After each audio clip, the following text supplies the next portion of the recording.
పాత రోజులు ఒకసారి జ్ఞాపకం వస్తాయి. ఇప్పుడే కొంతమంది మిత్రులందరూ మాట్లాడారు.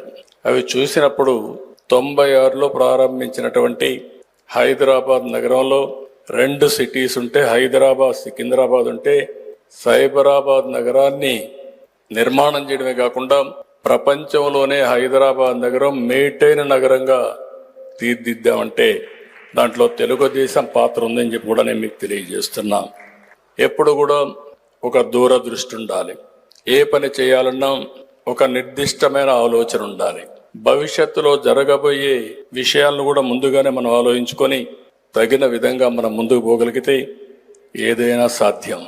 ఈరోజు తెలుగు వారికి 2 రాష్ట్రాలు ఉన్నాయి.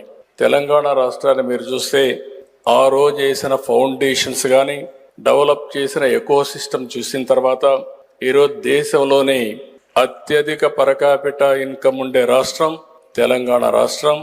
ఇది 25 సంవత్సరాల్లో సాధ్యమైందని చెప్పి కూడా నేను మీకు తెలియజేస్తున్నా.